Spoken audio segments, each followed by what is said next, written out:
From Cleveland's most accurate weather team, this is 19 First Alert Plus. Sponsored by the man that makes them pay, Tim Misney. All right, it is Monday night. Chris Fry coming to you from the 19 News Digital Studios with a first look at your evening forecast. And we have a first alert for the next couple of nights for cold temps and winter precipitation. Let's bring in Chief Meteorologist Jason Nicholas with the details. Jason, good evening to you. Today, we pretty much got a precursor of what's about to come over the next 24 to, say, 36 hours. Yeah, in fact, when we really look back at it, today will be a better weather day than what we're going to be dealing with the next couple. Yeah, especially tomorrow morning, going to be very cold. We've got a freeze warning in effect, so keep that in mind, as well as the potential for a little bit of a mix. Let's take a look right now, 19 First Alert day as you head through the day tomorrow. Again, this is going to be kind of a two-prong issue here as we move through the day tomorrow. So keep that in mind. The morning will be along the lines of a very cold start to our day. As I mentioned, we've got freeze warnings in effect.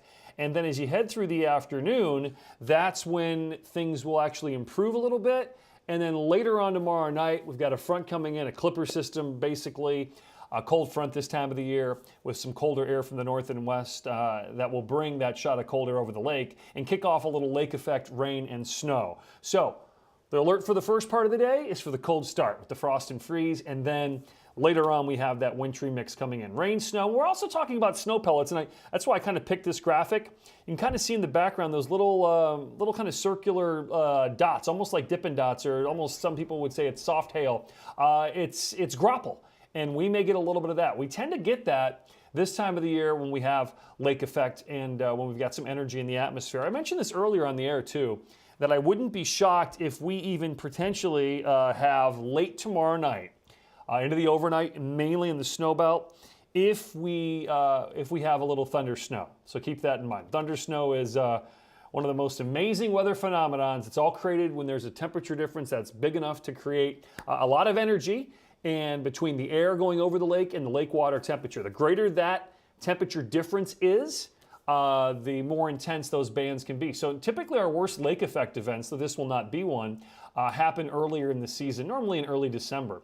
Take a look at 19 First Alert Doppler now, upper 30s, low 40s. The purple indicates the freeze warning that is in effect. And we're drawing things out and clearing the skies. And as we clear the skies, we know what happens. That means that we lose that warmth from the day. It's a little cloud blanket. Where's the front? Here it is, right there. So coming on in from the north and west, that will move through with a quick shot potentially of a little rain-snow mix. And then as this colder air moves in right now across portions of southern Canada into the northern Great Plains, as that cold air pushes in with temperatures below freezing, we'll start to see, you guessed it, some bands of lake effect rain and even some lake effect snow. We like to look up to these northern lakes.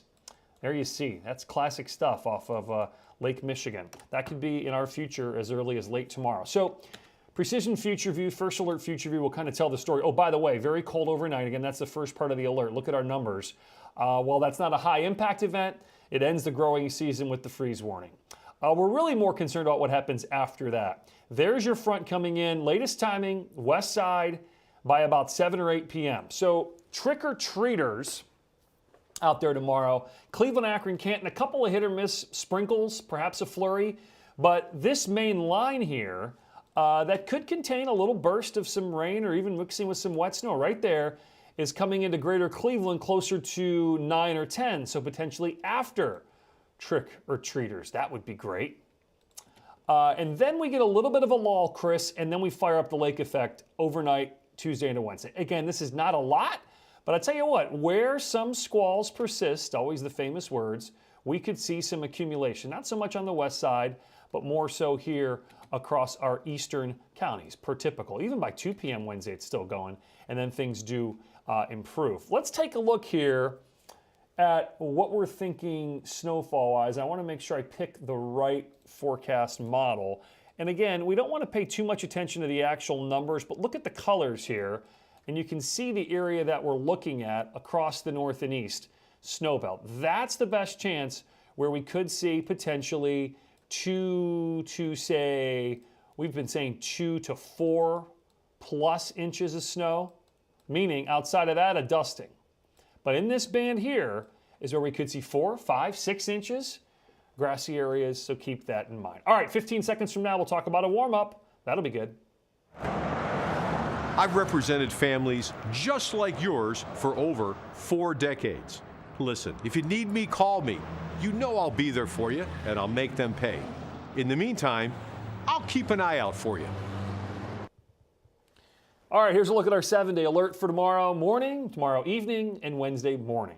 Again, cold air tomorrow morning. The mix comes in late tomorrow into early Wednesday, clearing out. Milder Thursday. We're in the mid-50s on Friday, near 60 for the weekend, well, at least for Saturday. So any snow that does fall a couple of inches, that'll likely melt quick, probably during the day Thursday. If not Thursday, certainly into Friday. And right now, a few showers around, Chris, for the Browns and Cardinals on Sunday. Man. So just like that, it comes through. Got to deal with a few days of temperatures, and then by the weekend. And what I'm noticing right now, Jason, this is panning out to be really the first semi-clear weekend that we've had in probably about 3 weeks or so. Yeah, it's been kind of a rough trend on the weekends. We do have rain on Sunday, though, so it's not going to be perfect. No, it's not. Nothing's perfect. Normal Not in highs this Northeast time Ohio. of the year. Yeah, normal highs this time of the year, upper 50s. So we're Right colder around than average. normal here. This is not typical stuff, but that's the way weather is. It's not typical. You know, Of course not. We could still see temps in the 70s potentially in November. So you know how Don't it say works. that. Don't get Well, my hopes up like that. Could. Did you hear that? It could. I did. I hear it could. I don't want to hear it could. I wish it could go up into the 70s, but it's not. All right. We pay for it. All right. All right, Jason. 10 and 11, we'll have the latest. That's right. Jason, we'll a little more detailed forecast coming up. Jason, thanks a lot. And we'll have your first evening news of the night coming up on 19 News at 10 o'clock over on CW 43. There we are. And then, of course, switch over to CBS for the news at 11. I'm Chris Fry in the 19 News Digital Center. We'll see you in just under 30 minutes. 19 News, now streaming on Samsung Smart TV. Search for channel 1035.